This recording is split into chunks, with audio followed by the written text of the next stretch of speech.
Hi friends, welcome back to my channel Munira's kitchen. நம்ம எனக்கு கிச்சனில் நல்ல க்ரீமியாக நான் ஸ்பைசி சிக்கன், ஜப்பான் சிக்கன் எப்படி செய்கிறது பார்க்கலாம்.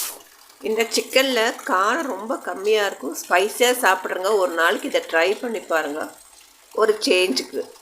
ஆனால் பிள்ளைகளுக்கு நல்ல நல்ல க்ரீமியாக சாப்பிட்ற பிள்ளைகளுக்கு ரொம்ப இஷ்டமாகுது. ஆனால் ஒரு நாள் ட்ரை பண்ணி பாருங்கள். வீட்டில் புதுசாக பார்க்குறாங்க. என் சேனல் இஷ்டமானா, என்னோடய வீடியோஸ் இஷ்டமானா ப்ளீஸ் சப்ஸ்கிரைப் பண்ணிக்கோங்க. இப்போ நம்ம ஒரு பவுல் எடுக்கலாம். அதில் 1.5 டேபிள் ஸ்பூன் கார்ன்ஃப்ளவர் ஆட் பண்ணிக்கிறேன்.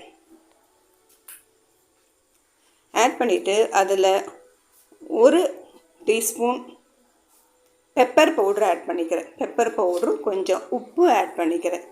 நம்ம தண்ணி ஒன்றும் இதில் ஊற்றுறதில்ல. மிளகு பொடி, மஞ்சள் பொடி ஒன்றும் ஆட் பண்ணுறதில்ல. இது மாத்திரம் ஆட் பண்ணிவிட்டு நம்ம நல்லா கலக்குங்க.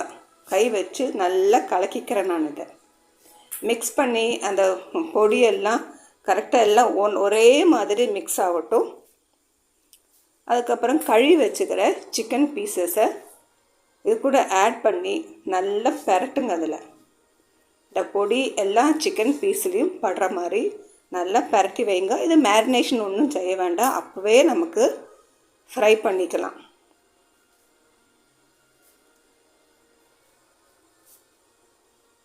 நம்ம கை வச்சு இந்த மாதிரி மிக்ஸ் பண்ணுறது பெட்டர். இந்த மாதிரி எல்லா இடத்துலையும் நல்லா படும், நல்லா ஒட்டி பிடிக்கும். இந்த மாதிரி கலக்கிக்குங்க.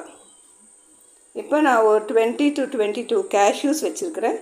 அதை தண்ணியில் சோக் பண்ணி வச்சு நல்லா பேஸ்ட் போல் அரைச்சிக்குங்க. அது ஒரு பக்கம் இருக்கட்டும். ஒரு ஃப்ரை பேன் எடுக்கலாம். நல்லா ஆயில் நல்லா சூடான பிறகு நம்ம சிக்கன் பீசஸை 1 by 1 போட்டு அதை நமக்கு வறுத்து எடுக்கலாம். இப்போ எல்லாம் சிக்கன் பீசஸ்னு ஆட் பண்ணிவிட்டு நல்லா வறுத்தாச்சு. இப்போ வேறு பாத்திரத்தில் அதை நான் மாற்றி எடுத்து வைக்கிறேன். இப்போ வேறு ஒரு பேன் எடுத்துக்கோங்க. அந்த பேனில் ஒரு ஸ்பூன் பட்டர் ஆட் பண்ணிக்கோங்க. பட்டர் நல்லா மெல்ட் ஆகட்டும். 1 இன்ச்சு ஜிஞ்சர் பீஸ் எடுத்துக்கோங்க. நல்லா அது தோலெல்லாம் ஸ்கின்லாம் க்ளீன் பண்ணிவிட்டு நல்லா கழுவி பொடி பொடியாக நறுக்கி வச்சுக்கோங்க. வச்சுட்டு அந்த பட்டரில் ஆட் பண்ணுங்க. ஆட் பண்ணிவிட்டு அதை பச்சை மணம் போட்டும் நல்லா லேசாக வதக்கிக்குங்க. அதுக்கப்புறம் காரத்துக்கு ஒரு 4 பச்சை மிளகா அந்த மாதிரி கீறி வச்சுருக்கிறேன். அது இது கூட ஆட் பண்ணிவிட்டு நல்லா வதக்கணும். இப்போ பால் காய்ச்சி வச்சுருக்கேன். நல்லா திக்காக தண்ணி ஊற்றாமல் பால் காய்ச்சி வச்சுட்டு அந்த பாலை, அதாவது 1 கப்பு இருக்கும், 1 கப்பு பால், திக்கு பாலை இது கூட ஆட் பண்ணுங்கள். பால் பிரிஞ்சு போகும்னு சொல்லி பயப்பட வேண்டாம், பிரிஞ்சு போகாது. நல்லா இந்த மாதிரி ஸ்டர் பண்ணிகிட்டே இருங்க. அது கூட 1 டீஸ்பூன் சுகரும் 1 டீஸ்பூன் பெப்பரும் ஆட் பண்ணிக்கோங்க. ஆட் பண்ணிவிட்டு நல்லா அதை மிக்ஸ் பண்ணுங்க. மிக்ஸ் பண்ணிட்டு சின்ன தீயில் வச்சுக்கோங்க. மிக்ஸ் பண்ண நம்ம பேஸ்ட்டு அரைச்சி வச்சுருக்கோம்ல கேஷ்யூஸ், அந்த கேஷ்யூ பேஸ்ட்டை இது கூட ஆட் பண்ணிவிட்டு அதையும் நல்லா மிக்ஸ் பண்ணுங்க.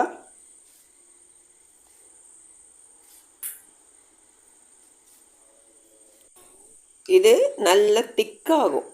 ஒரு 5 நிமிஷத்தில் நல்லா திக்காக வரும். நல்ல க்ரீமி டெக்ஸ்சரில் வரும்.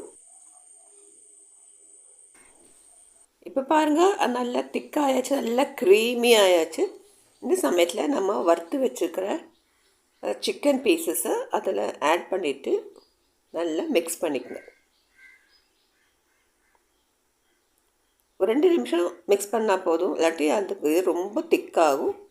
நமக்கு இந்த மாதிரி திக்னஸ்ஸு போதும், இந்த கிரேவி போதும்னா நீங்கள் ஸ்டவ் ஆஃப் பண்ணிக்கோங்க.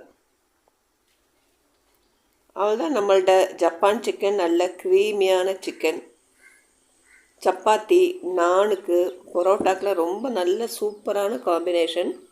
ட்ரை பண்ணி பாருங்கள், ரொம்ப நல்லாயிருக்கும். நல்ல சூடாக இருக்கும் போதே அதை நீங்கள் பரிமாறி சாப்பிடுங்க. அதை இந்த வீடியோ பிடிச்சிருந்தா லைக் பண்ணுங்கள், ஷேர் பண்ணுங்கள், சப்ஸ்கிரைப் பண்ணிக்கோங்க. இன்னும் அடுத்த வீடியோவில் புதிய ரெசிபியோடு உங்களை பார்க்குறேன். Until take care. Bye friends.